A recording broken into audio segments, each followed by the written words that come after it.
course of human events, it becomes necessary for battle. It can happen in your stories too. What is a story without conflict? That's kind of the whole point, I would suppose. But whether a combat is internal or external, it's still a combat and still needs to be written as skillfully, if not more so, than the rest of the story. Because a poorly written combat scene can degrade the whole thing, but if your combat scene is better written than the rest of the story, that's all different kinds of confusion. So today on Knowledge Drop, I'm going to talk about writing combat.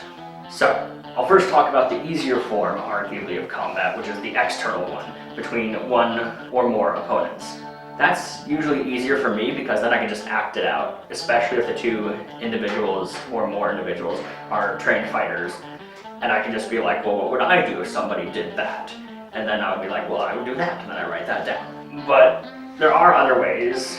I just haven't experimented with a lot of them. There's two kind of schools I would think of writing an external combat scene. And that's either just like the broad overarching description of the combat, or if the story calls for it, to write out like each and every move. And I would say that's for when it's a fight scene between two individuals, like in a ring or in an octagon or on the street or whatever. And that would be, say, the point of your story. So one example I remember of this was in one of the Alex Rider books by Anthony Horowitz. I think it was the one right before Alligator Tears, or it was Alligator Tears, one of those two. The main character gets involved in a Muay Thai fight while he is under the disguise of a local boy. And the actual character is a trained fighter, but he's never done Muay Thai. He was just a shodan in karate. So it was a whole new world for him. And that one did have the kind of play-by-play, blow-by-blow descriptions. And of course, if there's a larger scale combat, like say just an entire battle, then you might use your more grand descriptors of the sound of blades clashing echoed across the battlefield, seemingly even after it had ended. And I just made that one on the spot. But what combat is will determine what kind of style you write it in. Because you don't want to do a play-by-play of every single person on the battlefield when there's an entire battlefield worth of combatants. Because then you run into the kind of Tolkien problem of describing the backstory of every tree branch. And then of course, I would say that individual combat is a little more flexible on it. Like you could do the grand overarching descriptors, or you could do the play-by-play, and I would think it would really just matter on what actually your story is and what writing style you have taken within the story so far. If your story involves a lot of combat and would pander to the audience of, say, trained fighters or people who like to read into that kind of stuff, then you might want to do that play-by-play. But I do think if you use the grand descriptors method for every combat, then it just gets boring, because there's only so many different ways I can tell you that the battle happened and that the scent of blood and sweat filled the air. There's only so many ways you can say that. And then of course when it comes down to play-by-play, that's when I actually act it out. And I say, alright, guy one does this attack. What would I do against that attack? I say parry and then do that attack. And then it goes on and on from there. Admittedly, I would actually say it's easier to choreograph a fight scene in film than it is to write one in that play-by-play method and make it good at the same time. Likewise, some people would prefer a movie to a book. It's easier to see the action than it is to imagine it in your head as you read it. And I mean, I'm not going to disparage the people who prefer one or the other, because I like both. But I would say that you don't want to overuse that grand overarching method, the grand descriptor method. We're going to call it the grand descriptor method, that method that would usually cover large-scale battles and such, and maybe one instance of a duel. It might work for one instance of a duel, maybe a second one, but if that's the only thing you're doing for even your duels, there's only so many ways I can tell you their swords clashed over and over again. There's only so many ways I can tell you that bullets were flying if that's where your story is set.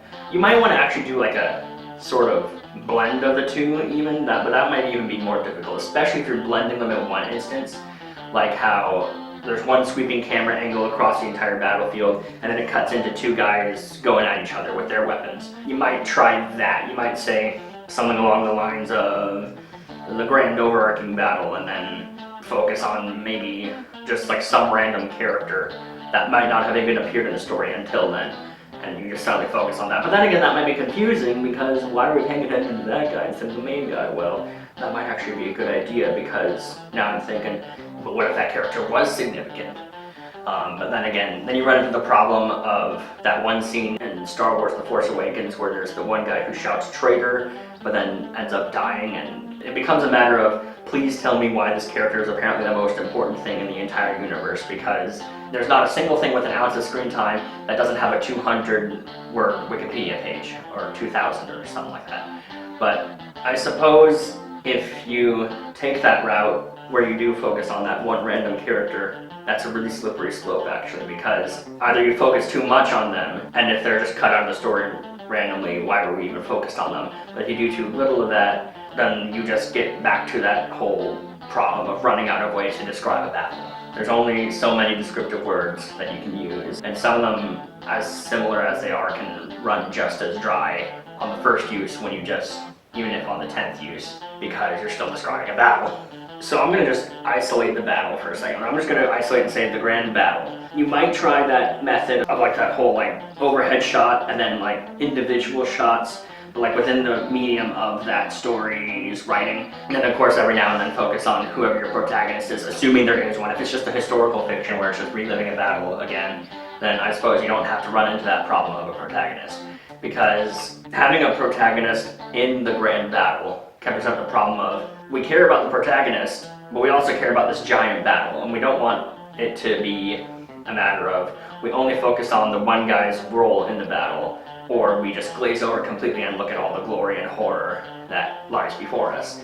But if you are to take that method, then I guess the best advice I can offer would be you might want to do it only once, like only that one grand battle once where you're doing both those methods, just because it can just get so convoluted otherwise, I would think. I mean, admittedly, I'm better at writing the single combat scenes where it's play-by-play, because that's just what I'm better at, because I know how to write that. But then again, the other thing that I just realized is that if I am trying to pander to the trained fighters that are reading, and I make that play-by-play commentary and say that the guy did this particular move, there's the problem that different systems of martial arts, I'm going back there now, call their moves different things. So my roundhouse kick might actually be your wheel kick. I might say he then performed a sun fist, which is just what's called that straight punch in the system I train in. But that might be the straight punch for you. And using those specific names can get weird, but there's like the almost universals, like say, your knife hand is usually a knife hand in this system and that system. Your ridge hand is usually the same in that system or that system, because what else are you going to call a ridge hand other than that? But then again, someone might call the sword hand the ridge hand, or they might call the knife hand the sword hand. I mean, saying that you did a spinning rear kick, someone is like, what the heck's that? And I actually figured out, oh, I call that the spinning back kick. But then the best way to describe those moves would be, instead of actually just calling them by the move's name, maybe describe what the move actually does. So, say, if my roundhouse kick is not the one that you strike with your heel as you're turning around, but instead the one where you just come up and then strike with the ball of your foot, or your front kick might be a push kick in another system. You might say that he struck his solar plexus with the ball of his foot coming in straight or something. That was really just right then, right there. But what is more universal than what fighting systems call their moves is what people call the parts of their body. So you might say, instead of saying he did a sun fist, you might say the first two knuckles on his hand struck him in the nose with a vertical fist or something. Or he swung his elbow at him. That's pretty universal, because instead of saying he did an elbow strike can cover this, or this, or this, or this. But if you say he swung his elbow at him, it's usually pretty well assumed that he did that. If you say she climbed on top of his head and drove her elbow into the crown of his head, then it's pretty easily assumed that she went up and did that to the top of his head. So you might want to say what your targets are with both the striking and the struck when you're doing that play-by-play. Of course, while you're doing the play-by-play, I would argue that you could throw in the grand overarching, like as if the camera's sweeping around them as they go at each other. And that would be a lot more of a flexible option than to do the grand battle, where it does that same thing of the sweeping camera arc and then one individual's fight against another. Something that should be known though is that no matter how you write your combat, it's not going to make sense to everyone. Just because the ways of fighting are not universal. There's not a move that is called the same by all systems. If you do want to write it for the grand audience, for the larger audience, and you want to be able to appeal to as many as possible with that combative scene, you're probably going to want to use the method for a single combat of using the targets and how they were used. So instead of saying he did a roundhouse elbow, he swung his elbow at the other man's temple. But if you are going to try to appeal to the trained fighters of your system or of similar systems, then sure, by all means say he did a spinning side kick, or he did a roundhouse elbow and then a descending elbow onto his sternum. But you're never going to be able to make all the sense to everyone. So there's two ways you could react to that. One is by saying, all right, I'll just do what I know, and if they don't understand it, well then nuts to them. Or you could say, I'm going to try to make it make sense to as many as possible, and that would really just depend on what you're trying to do with your story. If the emphasis of your story is not actually that combat, you may want to err more towards the side of making it make sense to more people, because if your genre that you're writing is not combat heavy, and yet suddenly you have this very niche scene of how a fight is working out, then it's going to look really weird.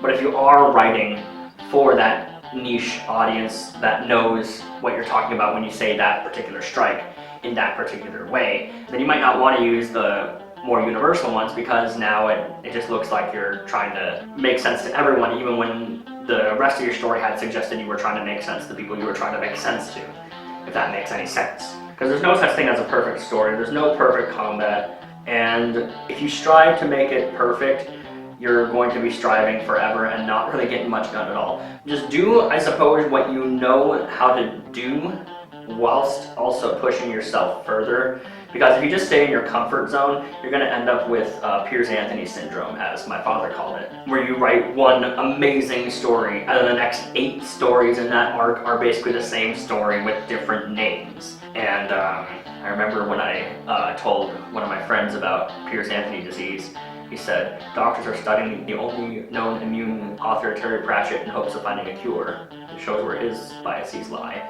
But then again, who am I to? I'm me. That's who I am too. That's the answer to your question. Who am I to? I am me. So there. But philosophy is later. Oh boy, we're gonna have a fun time with that one.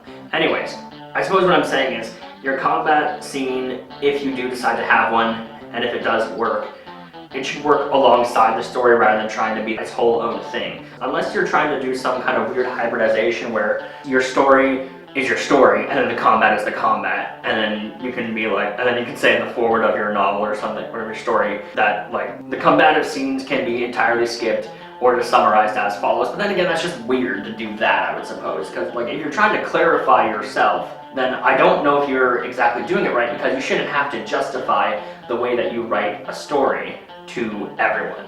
You may have to justify it to yourself and your peers that are within that niche that you're trying to fill, or that genre that you're writing within, but to justify yourself to everyone is a fool's errand. There's always going to be the people that will dig for anything just to spite you, because that's what people are like. But that's just my personal view on what people are like. And my personal view on what people are like is very negative, but philosophy is later. If it makes sense, write it, I guess. Write what makes sense as far as the story goes, unless the story is supposed to be nonsense. And that would be an interesting challenge, to write a story whose point is to be that nonsensical, but still make it work. That would be very impressive if you manage to like have your story and then have your combat. There are two different niches practically, the way you write your combat and the way you write your story, but it still works.